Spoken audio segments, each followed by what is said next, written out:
Now then in thermodynamics you also listen of 3 rules, but 2 rules are important.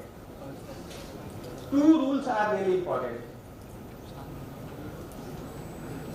First law of thermodynamics and second law of thermodynamics. Have you heard of that? And the rules are very, very simple, extremely simple. The first law is very simple. It just says that if you have a system, if you have a gas, if you have a system, there is something called internal energy. To understand that there is something called internal energy is the first major step. Okay? All molecules are having different kinetic energies. That distribution law is there, Maxwell distribution law is there. And but then taken together, all these molecular kinetic energies, or if there are molecular attractions involved, corresponding potential energy. Inside the molecule, if the atoms can change their distance, vibrations, nitrogen for example, or oxygen, diatomic molecules, or carbon dioxide, the atoms keep vibrating around that mean bond length. So corresponding potential energy, all those energies added together, you define internal energy.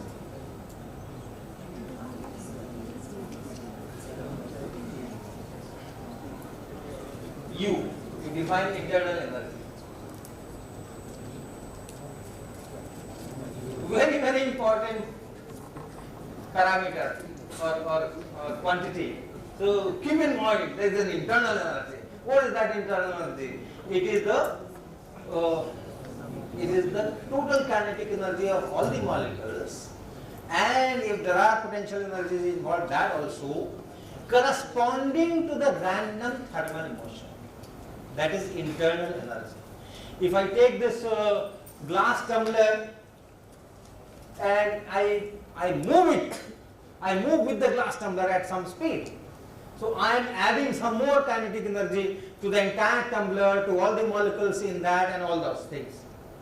But that is a systematic motion given by us. So leave that apart. That is external energy given to that.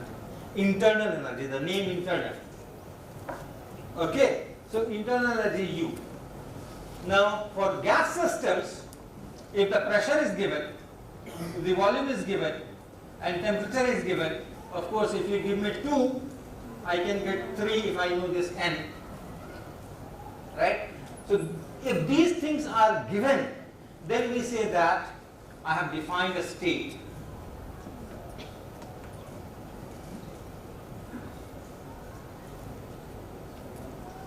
A state is defined.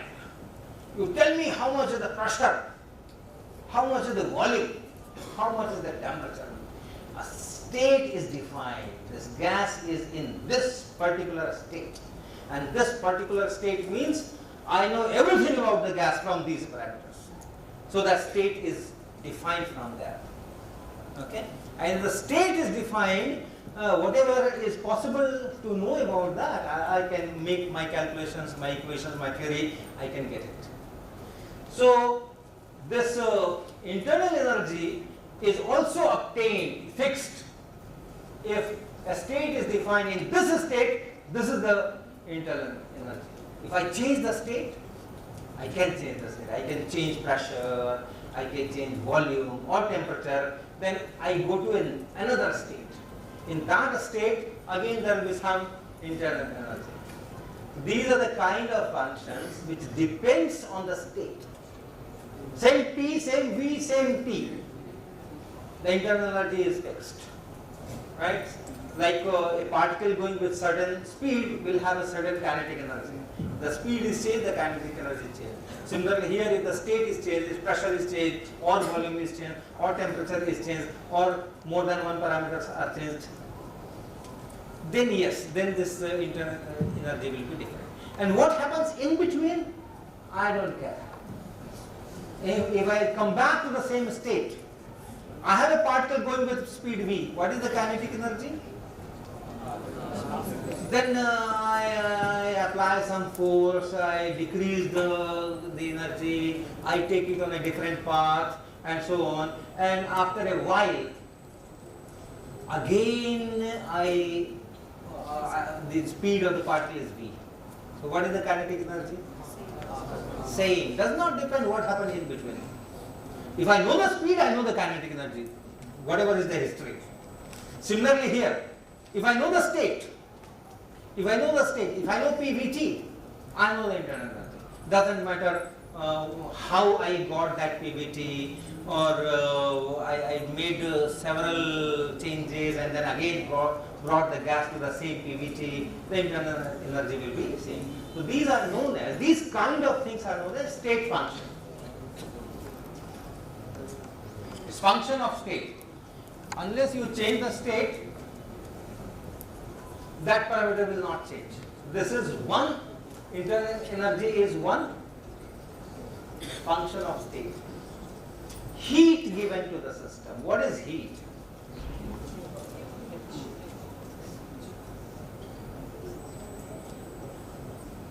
Q. I put it on the heater, just like we put that water on that heater. We put it on the heater. I am giving heat.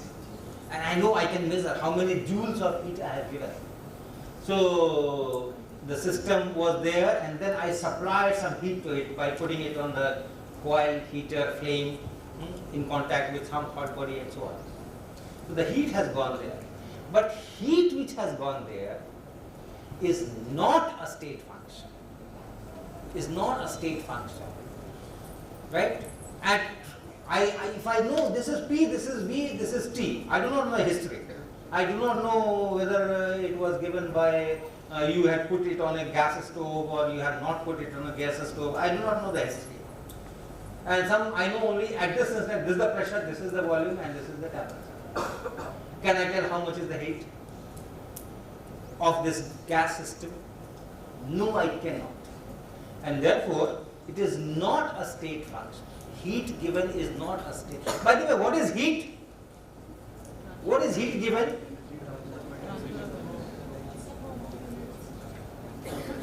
When I put my tumbler or my flask on the stove, what I am doing?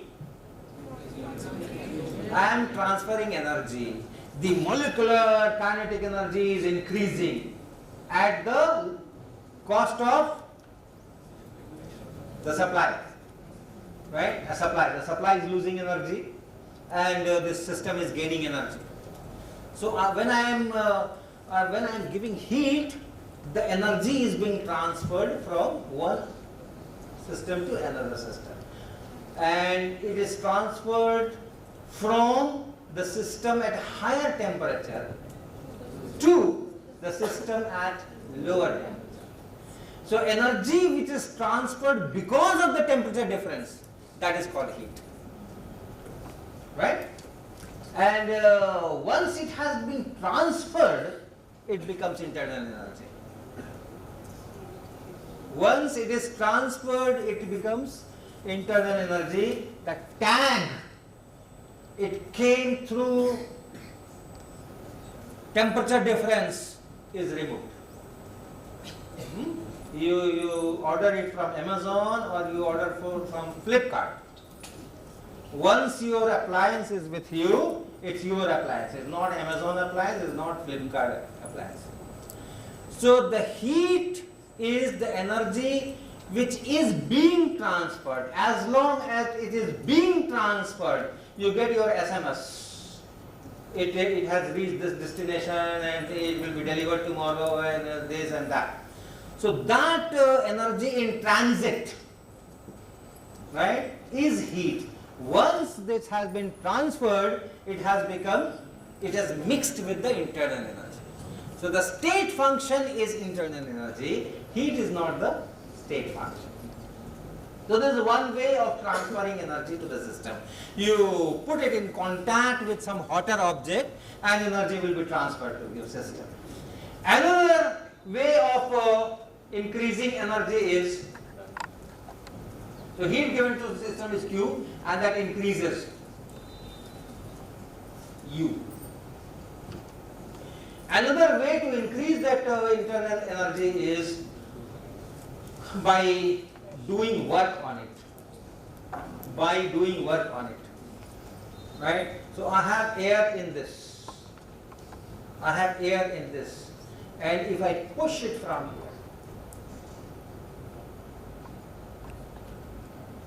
I am pushing. I am doing some work on it. So I am losing energy, I am getting tired, and this is gaining energy. Okay, this is gaining energy. So that is transfer of energy, not because of temperature difference, but because I have done a systematic work on it. Someone has pushed it.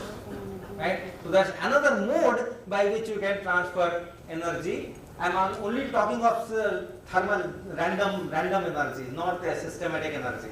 Right? So this is one way, and other is work done on the system.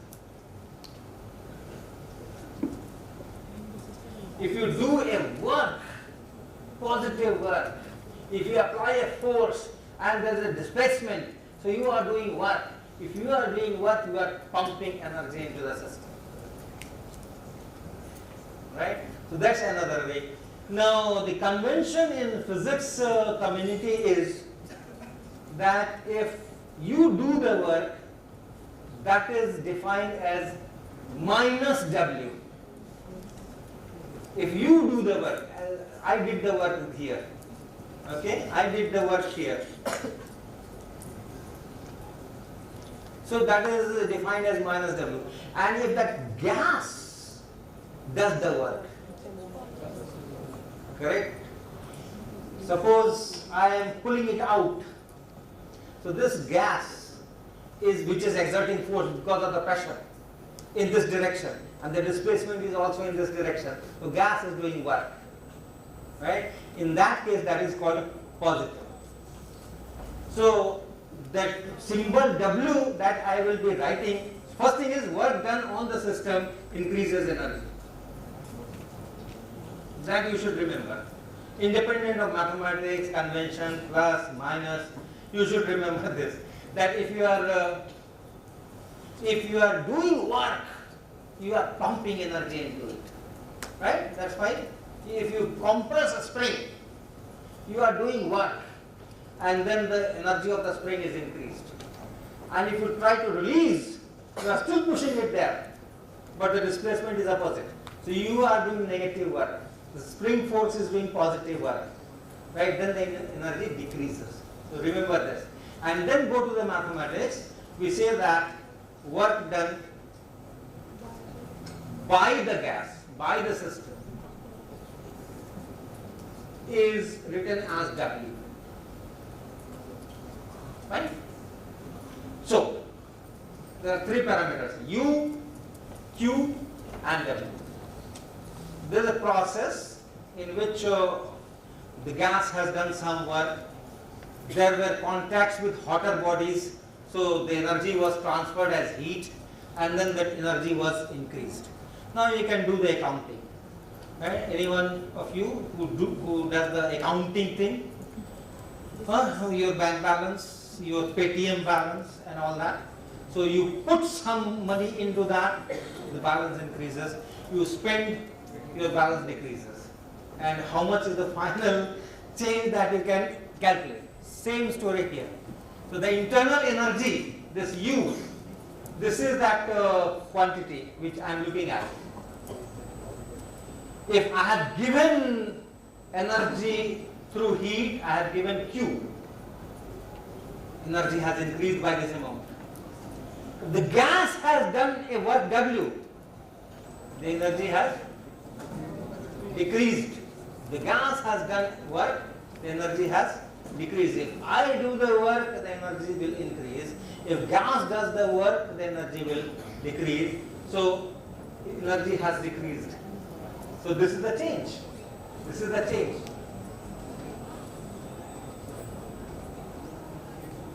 Right?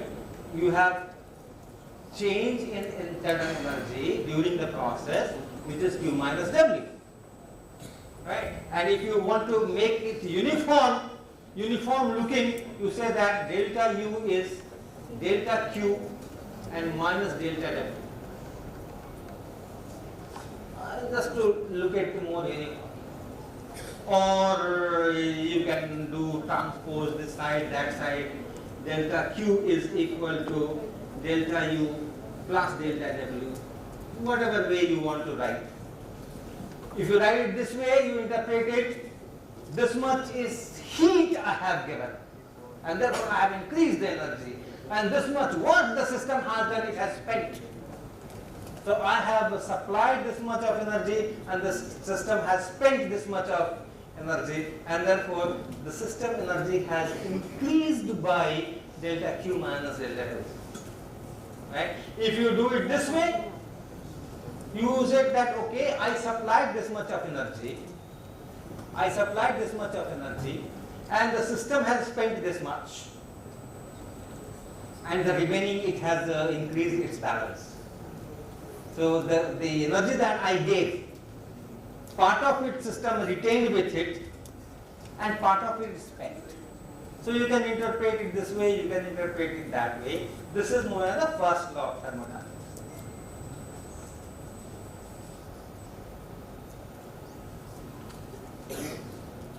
Anything new? Anything new that you have not done in mechanics? The same philosophies. Energy is conserved. So if you do work on a spring, the energy increases, and so on, so on. The same story here. Only thing, now you are not talking of particle, you are talking of a large number of collection of particles, but still you take the whole thing as one single unit. And you talk in terms of pressure, volume, temperature, which is a cumulative property. Right? That is it. And then this delta W, you have a neat expression in terms of pressure and volume. Because work done is force multiplied by displacement. Yes. Force multiplied by displacement is the work done. Okay? And the force, if you have this, let us say this once again here, once again this syringe. So if there is a pressure P, and therefore force is P times area. This is force on the piston. The pressure is here, the piston is here, and then there is a force on the piston which is P times area. And suppose this piston has come out by a length delta x. So the work done is F into delta x, which is P into A into delta x, force into displacement. And A and delta x, now you combine these two together, it is P into delta V. So pressure into increase in the volume will be work done by the gas in that change, during that change. Now if the entire change the pressure remains constant, that is very fine, pressure into change in volume. But that's not always the case. That is not always the case, right? If I am going from here to here, pressure is decreasing, the volume is increasing, the pressure is decreasing in this entire period. So which pressure I take? P into delta V. Delta V I know. I can read it from here. It's all graduated. So I can say that okay, from here I can read it from these graduations that my delta V is this much. These many mLs. This is in milliliters, mLs. 30, 40, 50 is written. So I know my volume change delta V. But which pressure? Which pressure? Here the pressure is more. And here the pressure is less. Here the pressure is even less. Less. So in P delta V, which P? Problem. Right? Problem. So we say that this is for a small change delta V. For a small change in volume. Small change in volume means pressure is also very slight change only, so whatever pressure I use is fine. But if for so this is your P dV, correct? And the total work done in the entire expansion in integration of that integral P from initial to final. You have done some integrations, right? If it is dV, it should be a function of V. Then only you can integrate fx dx. You cannot integrate fx dy. So in the given situation, if we have to find the work, then according to that situation, you have to convert this P into as a function of volume, and then you can do it. For example, if it is given that T is constant, suppose it is given T is constant, and then I am changing the volume. So PV is equal to nRT. So P is nRT divided by volume, and T is constant. Suppose it is given. Yes, I can plug it here. Now it's a function of V, and I can integrate. And T is constant will come out of the integration sign. So whatever is the given situation, if I have to calculate W, we have to do that. Fine. So that is about this first law of thermodynamics. Right? Now second law of thermodynamics is very, very simple. So there is a doubt here. This pressure, sometimes it is written that it is the external pressure and not the pressure exerted by the gas. So there needs to be some It's a pressure exerted by the gas. the pressure Pakka. is inside the gas. Pakka. Exerted by the gas. Yeah, pressure exerted by the pressure of the gas. It's pressure of the gas. Pressure outside. It's not pressure. Okay, I'll talk about it. Let me talk. Now, what it means is when you say integration of PdV, right? Suppose you have this is the initial volume, this is the initial volume, and this is the final volume, and I say integration of PdV. That means at any instant of time during this process, I should have a P. What is PdV integration? It is you break this entire delta V in small part, and for each part at that time what is the pressure? Multiply that pressure by that delta V, so that small dV, and then do it for all the slabs and then add. But that means I must have a definite pressure at a given instant. That pressure will change instant to instant. But I should have at any given instant, I know, okay, this is the pressure. Now these kind of things are called equilibrium processes. Okay? These are known as equilibrium processes.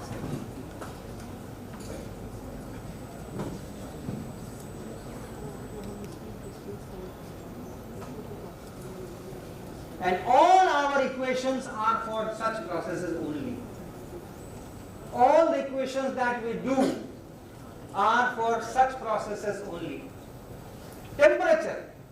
I should able to tell that okay, at this instant, this is the temperature of the system.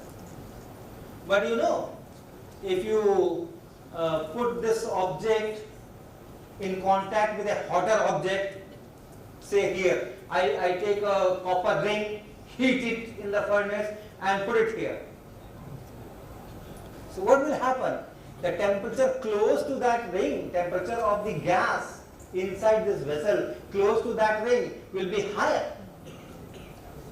And the temperature which is away from that ring, temperature of the gas inside this vessel which is away from the ring is smaller. So at one given instant I do not have a fixed temperature. So if your process involves these kind of situations where at a given instant you are not able to tell what is the state. Your temperature, different part of the system has different temperatures. Different parts of system have different pressures. Of course, volume is same. Those are non-equilibrium processes and they are also very important because most of the actual processes are non-equilibrium process. But for that, separate theory has been formulated. People work on that. The things which we generally do in the name of thermodynamics, we always talk of equilibrium processes. Now, if the external pressure is significantly different from the internal pressure, then there will be an acceleration. And if there is an acceleration, if I very quickly push it, then the pressure which is close to this piston will be different, and the pressure which is away from the piston will be different. It will become non-equilibrium process. Okay? So those situations cannot be handled with these apparatus.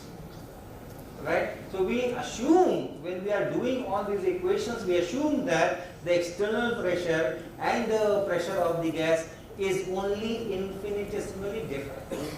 Otherwise, we will not handle with our apparatus. So that is the case. This become limitation of.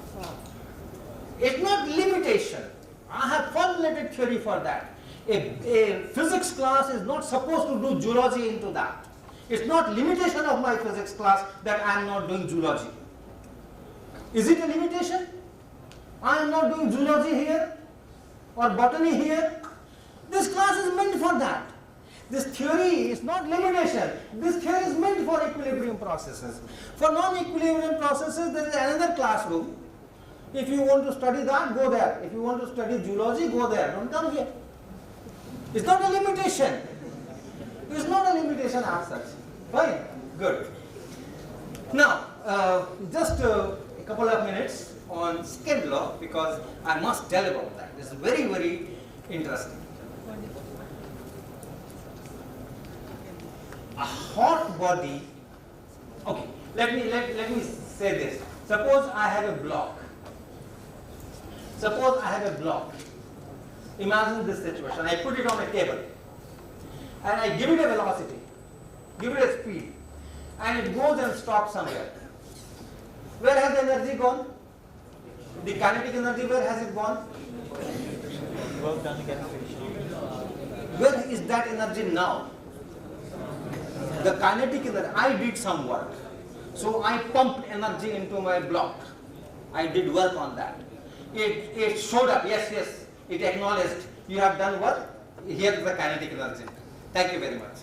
Okay, so it has acknowledged. But now it has stopped. The kinetic energy is gone. Where did the energy go? In what form it is?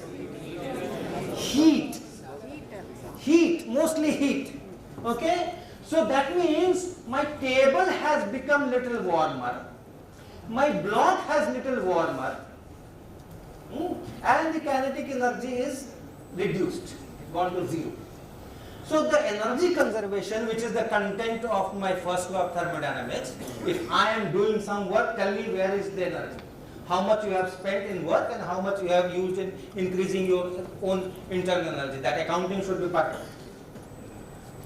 Right? So the first law of this energy conservation tells me that, okay, the kinetic energy has gone into heating the table and this. Let me put this block here, heat the block little bit, heat the table little bit, and claim that because of that conservation of energy, that heat has converted into kinetic energy and it has started moving. It has gained that half mv square. Did I violate energy conservation? Originally the energy was heat energy, thermal energy. Temperature was higher. The molecular velocity speeds were larger. So I start my system from there. I give thermal energy. I put it on sun or over a flame so that it becomes hot. And that hot block and table also I make a little bit hot. Same extent. Right? I know if I increase, this half mv square has gone here and there. Suppose I can make all the measurement, which part of the table gain what temperature, which part of the block get what temperature. I heat the things to that extent only. And then I ask, why not I am getting a kinetic energy out of it, let it cool down, let this temperature go down, it becomes as cold as it was at the start of my first experiment, and it should give me the kinetic energy. It does not violate first law. This proposed expectation does not violate first law, but still it doesn't happen. When you take hot water 40 degrees Celsius in a beaker, a cold water 20 degrees Celsius in beaker, and you mix, the temperatures become 30 degrees Celsius, equal amount of water and all those things. And then you say M1, S1, T minus T2, this, that. You make that energy conservation. The heat given by hotter one is equal to heat accepted by heat received by the, so you are doing the first law of thermodynamics, you are conserving energy. Let me say, I had water at 30 degrees Celsius, and then I divided in two beakers, right? And I claim that I should get half of the water at 20 degrees Celsius, half of the water is at 40 degrees Celsius. I am not violating energy principle. It's the same. I am only reversing the direction. The initial energy was final energy, so they are equal. Now what I am saying, I am only reversing the direction of the process. So this energy is already equal to that energy. I am not violating. But it never happens. If it happens, it would have been a great asset for us.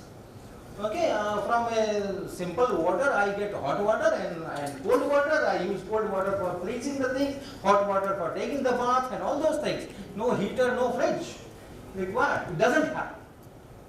There must be a law which tells, even if the first law is satisfied, process will go in this direction, not in that direction. And that is second law of thermodynamics, which says that there is a state function. There is another state function, which is called entropy. Another state function S. If you give me T, if you give me V, if you give me T, I will tell this much is S, independent of the history. Okay? And then if there is a process in which different parts are doing work and heat is being exchanged and this and that, only those processes are allowed in which this total entropy increases or at best remains same. When I mix two water masses, 20 degrees and 40 degrees, and it becomes 30 degrees, the entropy increases. If I look for the reverse process, entropy will decrease.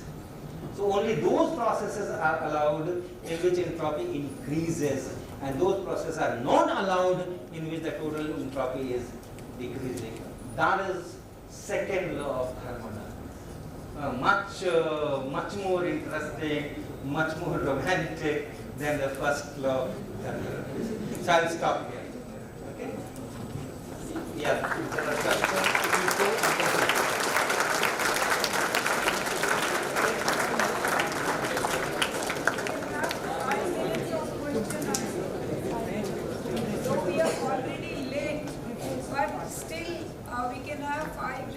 Question answers if you have any questions on whatever we did just now. So why must energy be? Why? Why must energy be? Why should energy be conserved? Why should energy be conserved? Well, that's the law of nature. Okay? There is a law of nature that entropy should increase, total entropy should increase.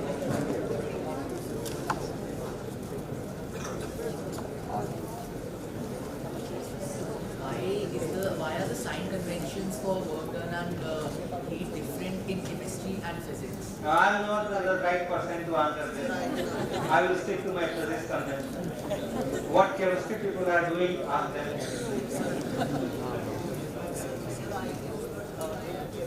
In chemistry, My sir, the work done is considered by the is person. considered by the person. And that is why it is positive. Right? And that is why we say that delta U equal to Q plus. Correct. Correct. So conventions of W are different for in chemistry and for physics. But no scientific process is involved in that. Whether you say, that's why I said, do remember, if you are doing work, you are giving energy to the system. You remember that. And then you can write your equations, whatever convention. I have a question about the Celsius Kelvin scale. That when we had that Celsius scale and we were defining the Kelvins, we already had the Celsius scale and we were defining the Kelvin scale. Why didn't we define 1 Kelvin so that 0 degrees Celsius came as a multiple of 10 or something? Why is this particularly 273.16? Because if we're adding, we could have might as well added 300 instead of 273.16. Correct. It would have been, the life would have been very easier. At 300, why 273 or 273.15? Okay? Well, as I said, this Celsius scale is redefined. Right? Before we knew about this absolute scale and Kelvin scale, already something was in place. The mercury 0 degrees and 100 degrees, steam point, ice point, then divided equally, or platinum thermal, resistance thermal. Some scales were already there, okay, which needed 2 points, 2 fixed points, right? Now, later on we realized that no, these are not the right scales. We need something which is independent of material. So from there we discovered that all right, good, ideal gases can be used. Or ideal gas means low density gases can be used, and there the scale defined by that does not depend on the material. And there we took this position that we will define the temperature scale in terms of the pressure of the gas. More the temperature, more the pressure, keeping the volume same. So the pressure change will define the temperatures. And we say that, okay, let us take the simplest function. T is equal to constant times B. Right, the simplest thing to do. Now I need only one constant, so no 2 fixed points are needed, only one fixed point is needed. At one fixed point you define that this will be this much of temperature, that C gets fixed, and then for any pressure you know how much is the temperature. Now the challenge was to choose the fixed point which is universal, which does not depend on any external parameters. So the triple point was the best one, 4.58 millimeter of mercury pressure. And then only at that temperature and at this pressure, the 3 phases of water can coexist in equilibrium. Whatever amount of vapor, water and solid you put, it will remain there. So that point was unique. So that was taken. Now what value to be given? Now the value to be given should be such that our already scale in use is not greatly disturbed. People who are not very particular about 0.001 etc., they should not get disturbed by this new scale. And that 273.16 was chosen according to that. Right? But then, once you say that this is my absolute scale, and the Celsius scale depends on how you prepare your thermometer. So that's not a good Celsius scale as well. So people redefine Celsius scale as Kelvin minus 273 point something, 1.15 or so. So that is how all these numbers came. Hello. So I think we have to close this session now because many schools have to leave. So I hope all of you enjoyed. Of course, we can never have enough of Dr. Verma.